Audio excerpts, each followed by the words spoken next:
होगी। अब कितना होगा क्या, तो इनको क्या नाम दिया गया, इन ये यहाँ पे fifth house is called innumerous wealth and riches. If a person has a Ketu in fifth house, benefic Ketu अगर फिफ्थ हाउस में है तो उसको बहुत धन की प्राप्ति होगी। Ketu is also innumerous, create the possibilities of innumerous wealth and riches. और केतु देव द्वारा दिया गया धन धान्य उसको कोई छीन नहीं कर सकता, है ना। तो इनको क्या नाम दिया गया, लक्ष्मी स्थान। पंचम नवम को क्या नाम दिया गया, लक्ष्मी स्थान। और अगर किसी व्यक्ति के केंद्र का और पंचम नवम का संबंध हो जाए तो इस योग को कहा गया लक्ष्मी नारायण योग, क्योंकि भगवान विष्णु को ही नारायण कहा जाता है। और अगर ये योग किसी के उपलब्ध है तो उन ग्रहों का प्रभाव कितने ही गुना बढ़ जाता है और उसका पापत्व बहुत कम हो जाता है। अब कितना कम होता है, कितना बढ़ता है, ये हम आगे विश्लेषण करेंगे, राइट। फिर मैंने आपको बताया था कि दूसरा भाव और 12वां भाव ये सम स्थान है, ये सम स्थान है, लेकिन इनमें मारकत्व जो है वो इनबिल्ट है। मारकत्व कभी नहीं जाता, जब भी ये मारक से संबंध करेंगे अपना मारकत्व प्रभाव देंगे। मैंने आपको बताया था जो period of time that is second house, the mode of death that is 8th house and the death house is 7th house, death house is 7th house है।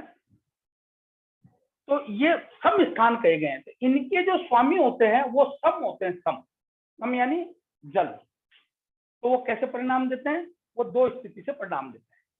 एक तो देते हैं स्थानांतरण गुण्य। स्थानांतरण गुण्य यानी वो द्वितीय द्वादश का तो स्वामी होकर गया कहाँ है, किस स्थान पर गया है। ये आपको बहुत अच्छी तरह पता है कि जिस भाव में जो राशि बैठी होती है उसके स्वामी को उस घर का स्वामित्व प्राप्त होता है, उसको वो अधिकार प्राप्त होता है कि वह उस घर के कारकत्वों को संचालित करे। बल्कि मैं यूं कहूंगा कि वह उस घर के कारकत्वों को उत्पन्न करे, उनसे लाभ प्राप्त करे और सुख की प्राप्ति करे, है ना। तो जो राशि बैठी होती है उसके स्वामी को वो अधिकार प्राप्त होता है, उसको ही उस घर का स्वामी माना जाता है।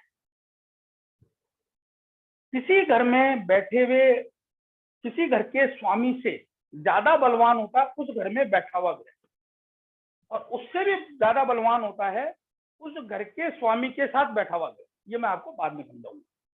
तो द्वितीय भाव के जो स्वामी हैं ये स्थानांतरण गुण्य से फल देते हैं। स्थानांतरण गुण का मतलब वो जहां जाकर बैठेंगे। अब ये यहाँ का मान लीजिए द्वितीय है और द्वितीय जाके बैठ गया आपका नवम भाव में, मान लीजिए वृषभ राशि है और शुक्र है जो नवम भाव में आके बैठ गए, तो अब ये परिणाम कहाँ का देंगे, नवम भाव कहाँ का, स्थानांतरण गुण्य से। तो ये शुभ हो गए, तो इनका मार्केट तो कम हो जाएगा। ऐसे ही 12वें भाव का स्वामी, ठीक है, इसको बहुत स्पष्ट करके अपने मन मस्तिष्क में बिठा लेना, है ना, और बातें करना। तो ये स्थानांतरण गुण्य से फल देते हैं। अब मान लीजिए यहाँ का स्वामी आके यहाँ आ गया, यहाँ का स्वामी यहाँ आ गया, तो वो जो है उसको छठे भाव का फल देना पड़ेगा, तो वो खराब होगा, वो खराब फल देगा, उसकी ताकत क्षीण होगी। वो खराब स्थान पे आ गया ना, तो वो किसके फल देगा, छठे भाव।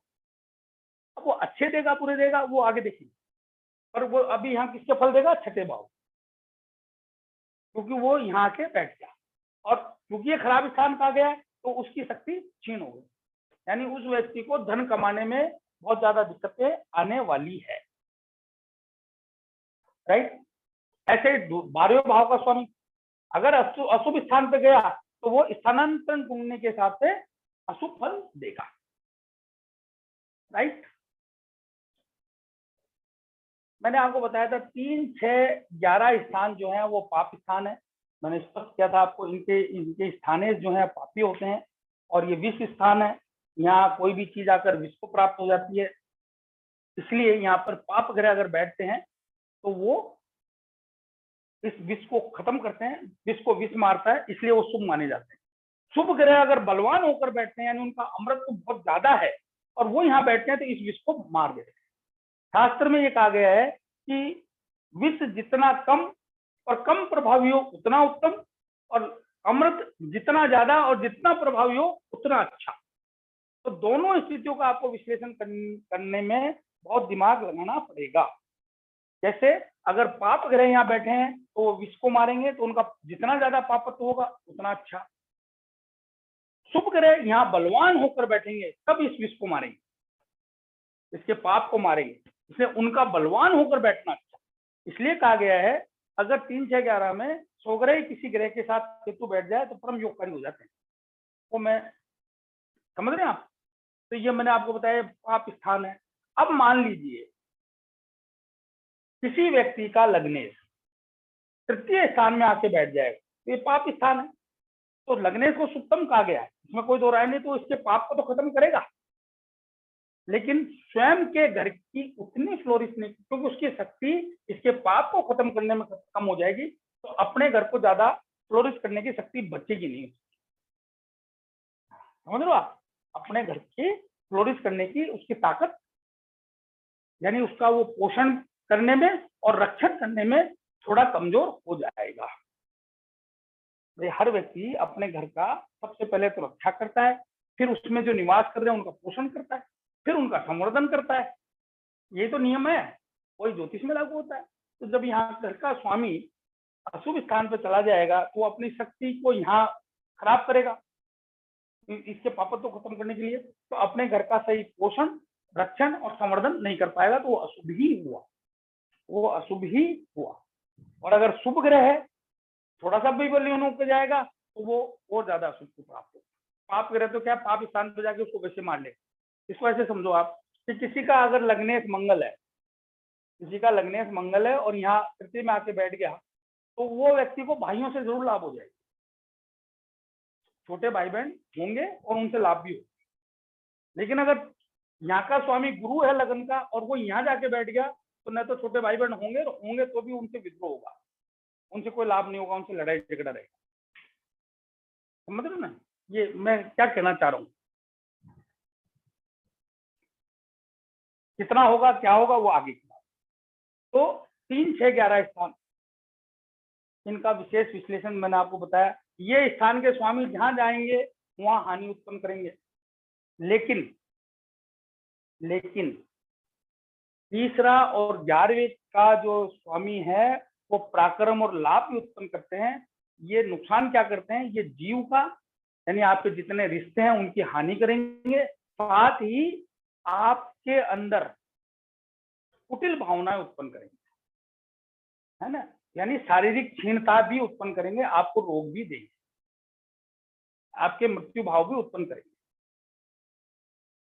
आपके अंदर जो है ना पापत्व भी लाएंगे, आपके शरीर को भी कमजोर करेंगे। तो देह का और जीव की हानि करते हैं, लेकिन भौतिक सुख देते हैं, भौतिक सुख देते हैं। अगर ये शुभ है, अच्छे स्थान पे जा रहे हैं तो भौतिक सुख देंगे, लेकिन जीव का और देह का लाभ नहीं करते।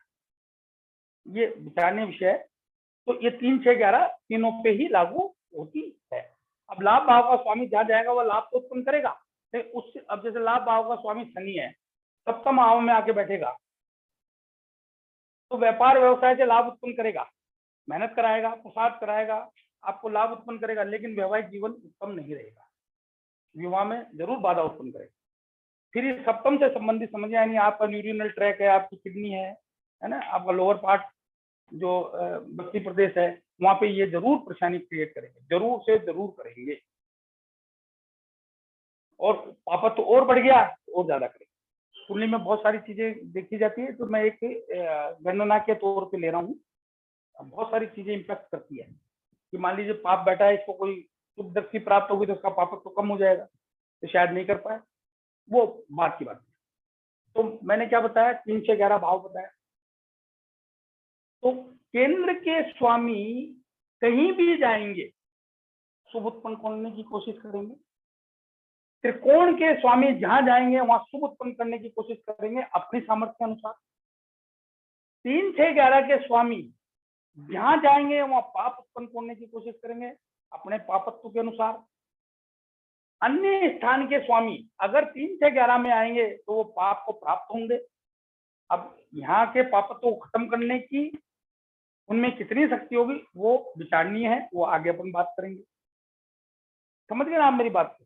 इसको बिल्कुल मन मस्तिष्क में बैठा लेना।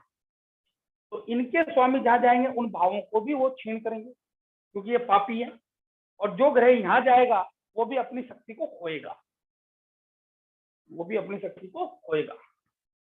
यानी कि थर्ड हाउस में गया तो ऑब्स्टेकल्स बहुत आ जाएंगे, डे टू डे उसको अडल्ट बहुत आएगी, उसको बहुत ज्यादा पराक्रम करना पड़ेगा, इधर उधर घूमना पड़ेगा, अपनी शक्ति को, अपने जोश को, जुनून को काम में लेना पड़ेगा, है ना। वो अब यानी उनका व्यक्त बहुत ज्यादा उपयोग करना पड़ेगा, तो वो चीज है। तो ये समझ में आ गई आपको बात? मैं समझता हूँ बहुत क्लियर हो गई होगी। अब बचता है मेरा अष्टम भाव। तो मैंने आपको बताया, एक चीज और क्लियर कर देता हूँ, द्वितीय द्वादश से स्थानांतरण गुण से फल देते हैं और पर साचार्य से फल देते हैं। ये मैं क्लियर कर दूं, पर साचार्य मतलब जिस ग्रह के साथ बैठे हुए हैं ना उसके फल को भी प्राप्त, क्योंकि जल स्थान है तो उस भाव का भी प्रभाव प्राप्त करेंगे, तो उस ग्रह का भी प्रभाव प्राप्त करेंगे जिसके साथ बैठे हैं। अगर ये मान लीजिए पंचमेश के साथ बैठे हैं तो पंचमेश जैसा कार्य करेंगे, अगर ये लग्नेश के साथ बैठे तो लग्नेश जैसा कार्य करेंगे, ठीक है ना। ये जल है तो ये किस तरह से देते हैं अपना परिणाम। मैं लिखता हूं, पर साचार्य, इन वर्ड्स को आप याद कर लेना। पर साचार्य और स्थानांतरण गुण्य, स्थानांतरण गुण्य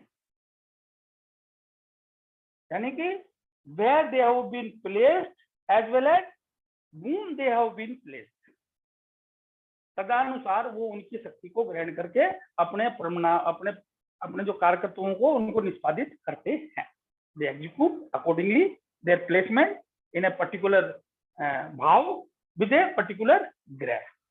अब वो जिसके साथ बैठे हैं वो ग्रह कौन है, मान लीजिए अष्टमेश है तो ये उसका वो अष्टमेश जैसा रूप देने लग जाएंगे।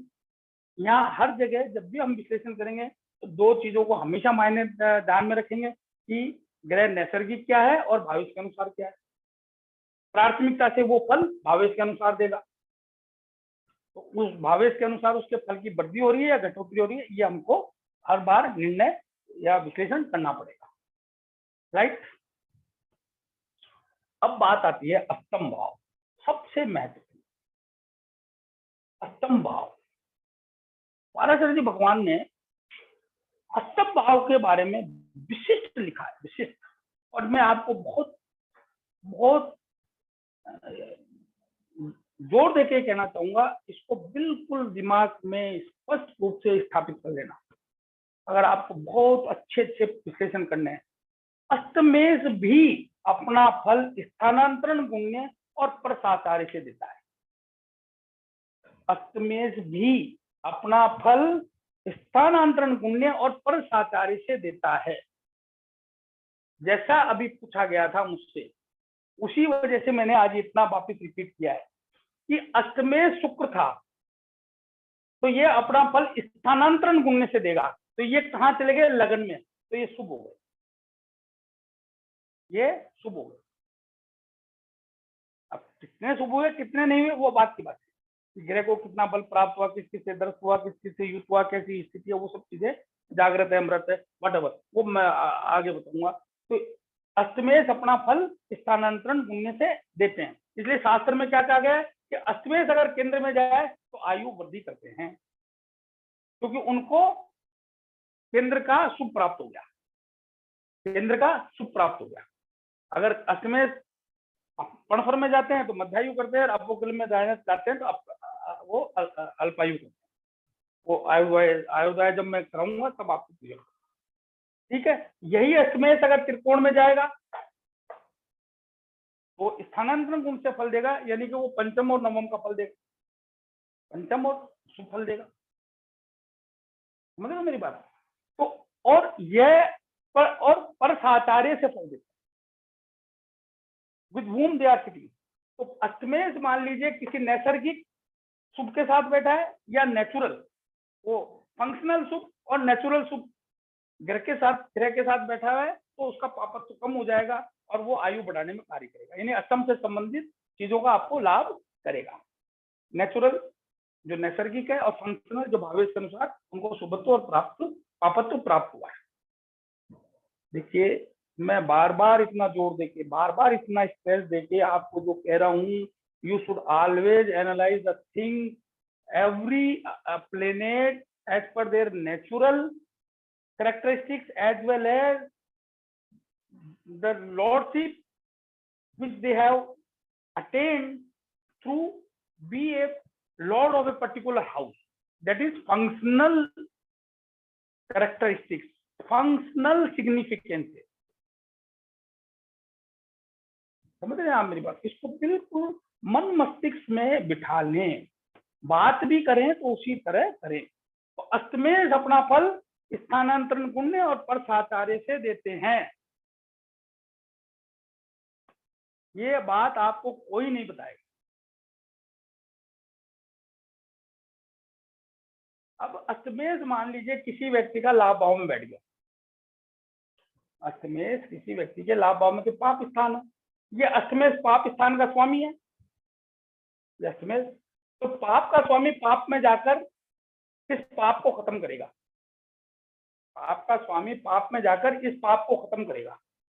तो दैहिक सुख तो कम करेगा लेकिन धन देगा, और धन कैसा भी दे सकता है, वो गड़ा हुआ धन दे दे, डूबा हुआ धन दे दे, मरे हुए का माल दे दे, वसीयत दे दे, विरासत दे दे, बीमा बोन का काम करा दे, और ऐसे व्यक्ति का जीवन का उत्तराध बहुत बढ़िया कर देता है। समझ गए आप? क्यों? क्योंकि वो तो पापी है, तो स्थानांतरण गुण से फल देगा, तो लाभेश हो गया। स्थानांतरण का मतलब तो यही हुआ ना, वो लाभेश हो गया, जिस भाव में बैठेगा उसका स्वामित्व हो गया उसका। ये इसका मैं ब्रथ पिक्चर, मेरे को कम से कम 6 से 7 क्लास लेनी पड़ेगी इसके लिए। आपको मैंने आपको बताया था CG Khot, major CG Khot ने इस पे 800 पेज की लघु पाराशरी लिखी है, और लघु पाराशरी में सिर्फ 42 श्लोक है, और उस 42 श्लोक में से 5 अध्याय हैं, और मैं वो 5 अध्याय पढ़ाने में, आप जिस दिन पढ़ा दूंगा मैं उसका एक सूक्ष्म आज आपको दे रहा हूँ, ताकि आप परिपक्व हो जाओ, आप उस चीज को ग्रहण करने लायक हो जाओ। जो वो इतना परिष्कृत, इतना जटिल है कि मैं जब बोलूंगा उस समय तक मैं आपको पूरी तरह बिल्कुल तैयार कर दूंगा, और जब मैं आपको फिर दर्शन कराऊंगा उन चीजों के, तो मजा आएगा, आनंद आएगा, प्रभु दर्शन की तरह प्राप्त होगा आपको। जैसे प्रभु के दर्शन हो जाते हैं वैसे आनंद प्राप्त होगा। तो मैं समझता हूं मैं आपको जरूरी चीजें यहाँ बता पाया, इनको आप अपने मन मस्तिष्क में बिठा लेंगे। साथ ही इस चीज को भी ध्यान रखें, केंद्र के स्वामी,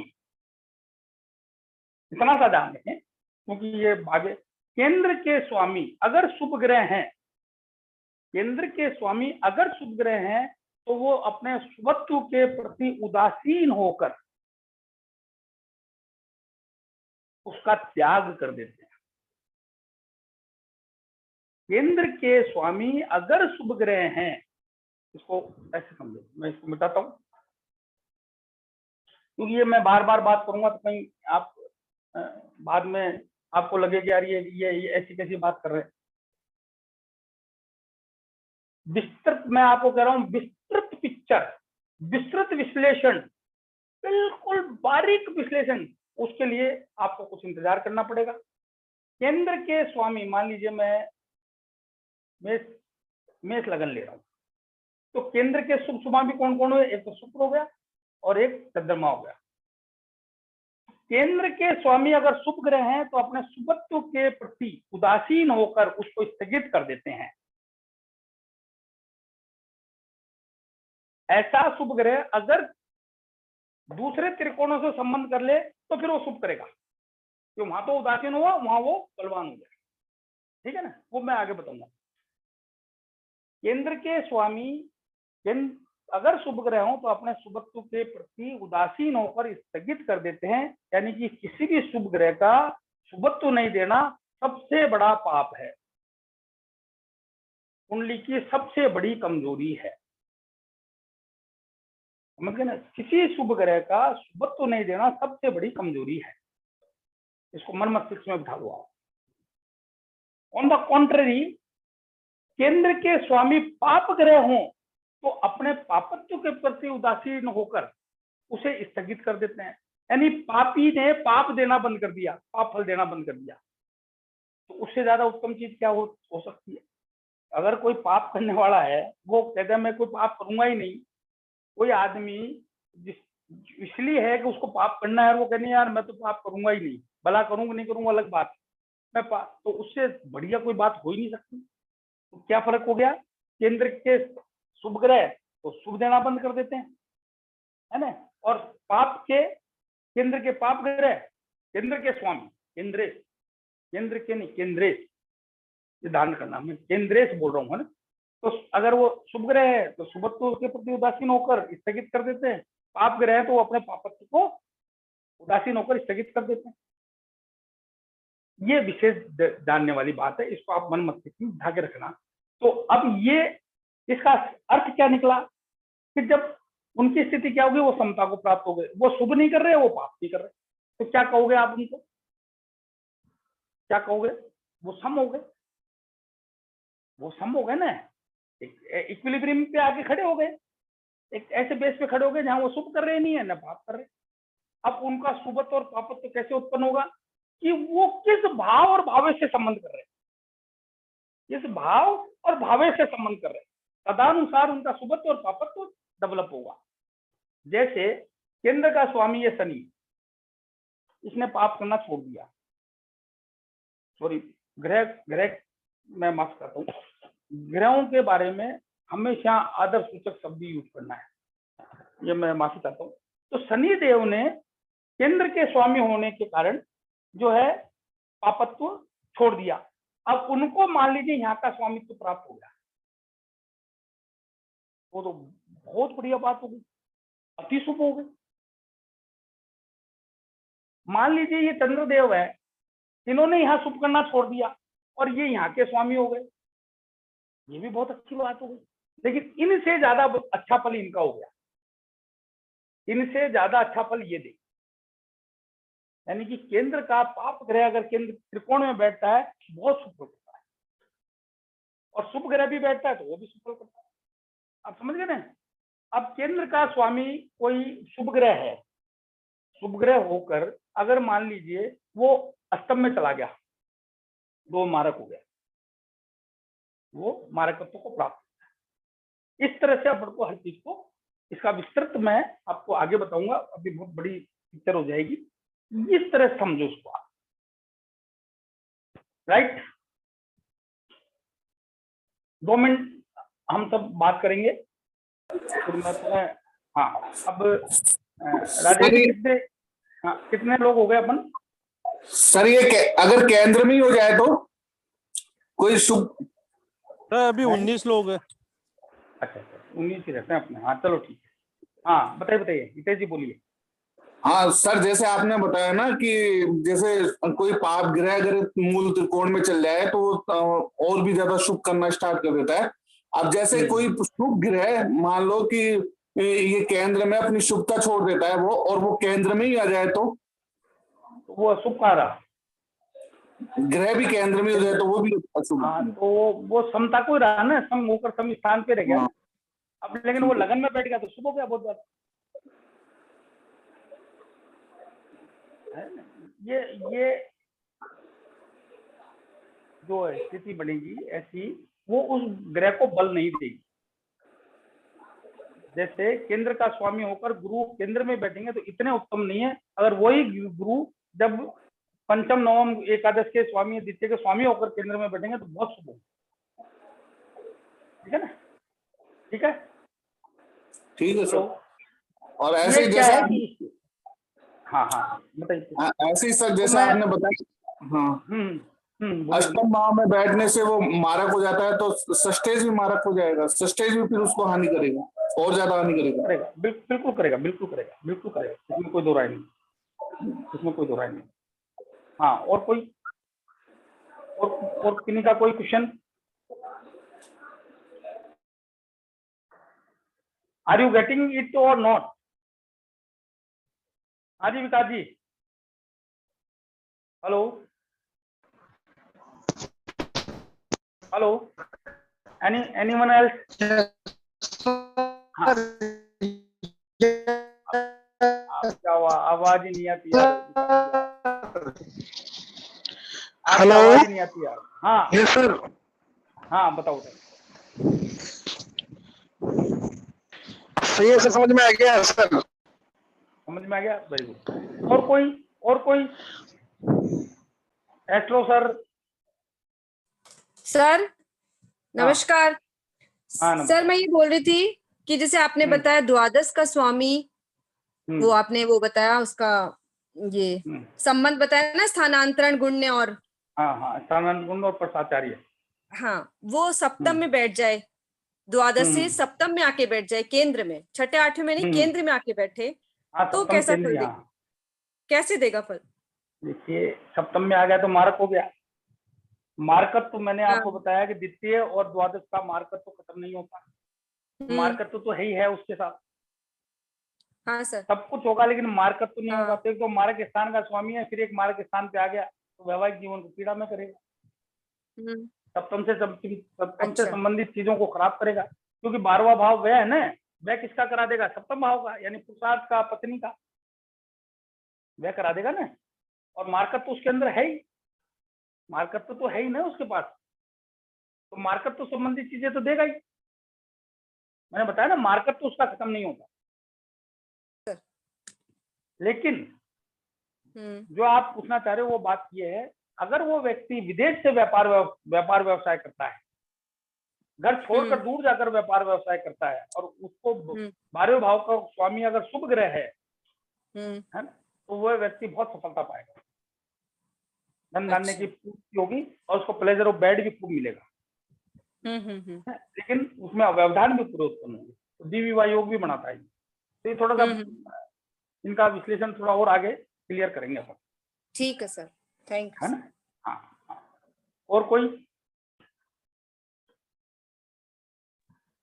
जैसा अभी मैडम ने पूछा, 12वें घर का स्वामी 7वें स्थान पर आके बैठ जाता है, तो 12वें घर का स्वामी मतलब बृहस्पति?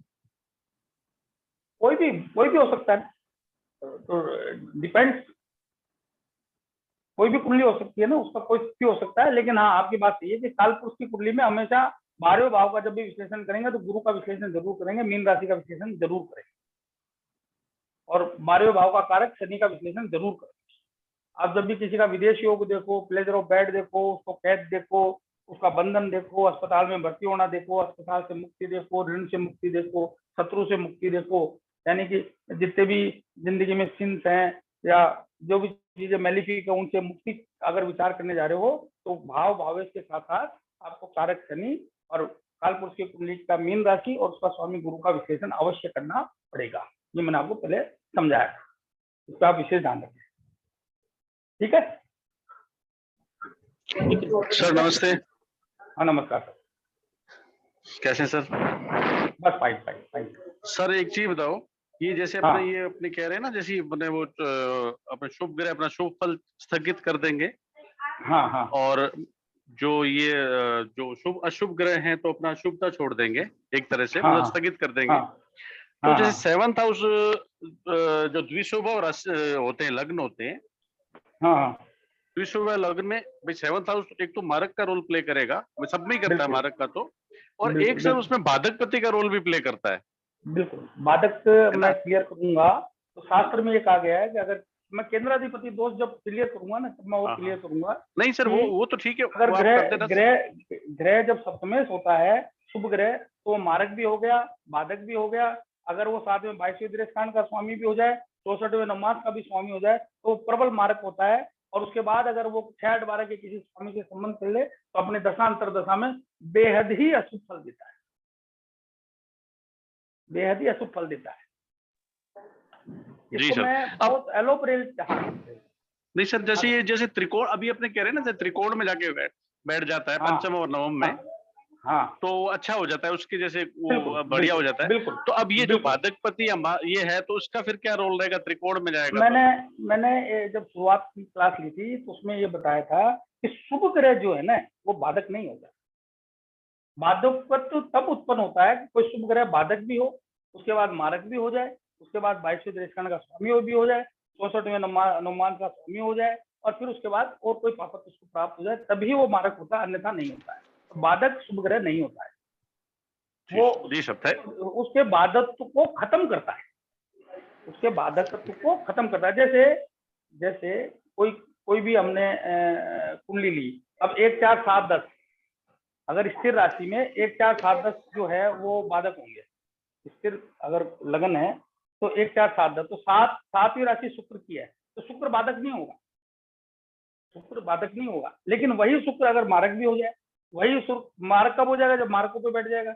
वही शुक्र 22वें देशकांड का स्वामी हो जाए, वही शुक्र 64वें अनुमान का स्वामी हो जाए, और किसी प्रकार से और अपने बल को खो दे, किसी पाप ग्रह से संबंध कर ले, तो वह मारक हो जाएगा, तब वो बाधा उत्पन्न करेगा, अन्यथा नहीं करेगा।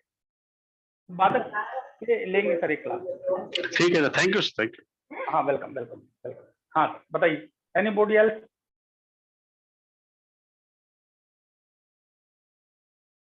कोई और? हेलो, हाँ Rajesh ji, yes sir. Hello, हाँ हाँ सर। बताइए, मैं आगे चलूं? Yes sir. मेरे को ऐसा आभास हो रहा है अभी कि अभी अपने मन में बहुत ज्यादा प्रभा जागृत नहीं हुई, या अपने आप को रोक रहे हम। करिए, मेहनत करिए, उत्पन्न करिए, बातें करिए जो मैं बार बार कर रहा हूं। अब मैं आपको एक एक, एक इतनी बात होने के बाद एक चीज समझाना बहुत जरूरी समझता हूँ। क्या है वो चीज, इसको बहुत बहुत ध्यान से सुनिएगा, समझिएगा। ये ज्योतिष के आधार बता रहा हूं मैं आपको, ये जितनी बातें बता रहा हूं मैं, ये नींव के पत्थर हैं। अगर यहाँ चूक रह गई, यहाँ कमी रह गई, यहाँ हमारा पकड़ का भाव हो गया, तो हम है ना उत्कृष्टता को प्राप्त करने में कहीं बाधा महसूस करेंगे। अब मैं आपको बताता हूँ संबंध ग्रहों, जैसे हम हमारी जिंदगी में 2 चीजें होती है, धर्म और संबंध। हम हमारे जीवन में जब जीते हैं तो कोई मेरी पत्नी है, कोई मेरी बच्ची है, कोई बेटा है, कोई मेरा भाई है, पिता है, माता है, मित्र है, तो ये संबंध है ना, ये संबंध है। निजी जिंदगी में जैसे हम जीते हैं तो जो संबंध है उनका बड़ा महत्व है। अगर मैं भला करने की जब सोचूंगा तो सबसे पहले मेरा जिससे सबसे बड़ा संबंध होगा, प्रगाढ़ संबंध होगा, उसका लाभ करूंगा, उसको लाभ करूंगा, है ना? तो ग्रह भी ऐसा करते हैं, ग्रह भी ऐसा करते हैं। तो संबंध जो है हमारे ज्योतिष में 4 प्रकार के कहे गए। वैसे पाराशर भगवान जी ने 5 प्रकार के कहे हैं। इसको इंग्लिश में एक शब्द किया गया है PACE। संबंध 4 प्रकार के कहे गए हैं और इसको शब्द क्या दिया गया, PACE, पेस। पहला संबंध है प्लेसमेंट, दूसरा है आस्पेक्ट, तीसरा है कंजक्शन और चौथा है एक्सचेंज।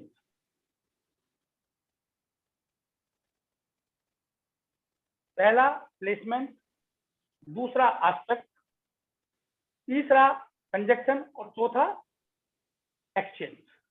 सबसे बलवान होता है एक्सचेंज। एक्सचेंज कैसे, जब 2 ग्रह एक दूसरे के घर में चले जाएं, जब 2 ग्रह एक दूसरे के घर में चले जाएं तो उसको एक्सचेंज बोलते हैं, परिवर्तन बोलते हैं, प्रोक्त बोलते हैं। ज्योतिष की भाषा में उसको प्रोक्त भी बोलते हैं, परिवर्तन भी बोलते हैं, उसको एक्सचेंज भी बोलते हैं, एक आध शब्द और है जिनको यूज किया जाता है। ठीक है, जैसे यहाँ तो बैठ जाए चंद्रमा, पहले मेष लगन में चंद्रमा और चतुर्थ भाव में मंगल, तो ये एक्सचेंज हो गया। तो मंगल के घर में चंद्रमा है और चंद्रमा के घर में मंगल है, ये एक्सचेंज, ये सर्वोत्तम कहा गया है। जब भी ग्रह एक्सचेंज करते हैं वो एक दूसरे के घर को बढ़ाते हैं, वृद्धि करते हैं।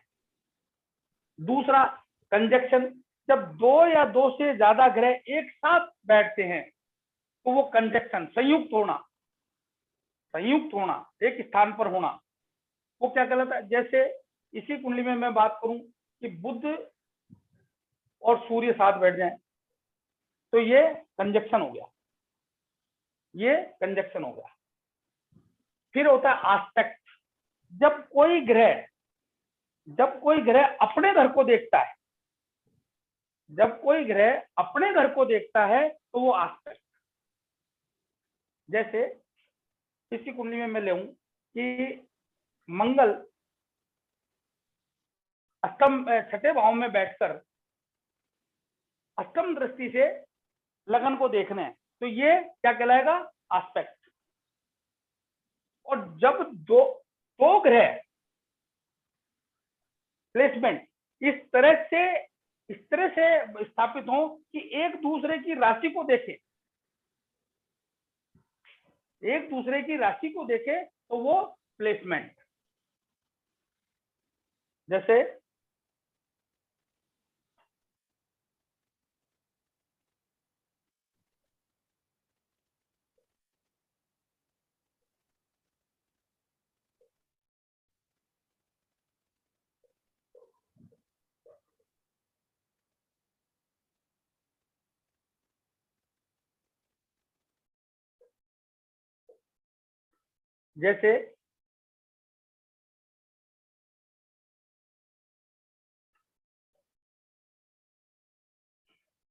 गुरु सूर्य की राशि को देख रहे हैं,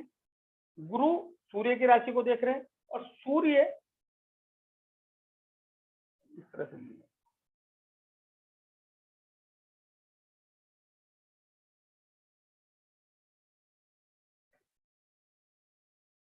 और मंगल का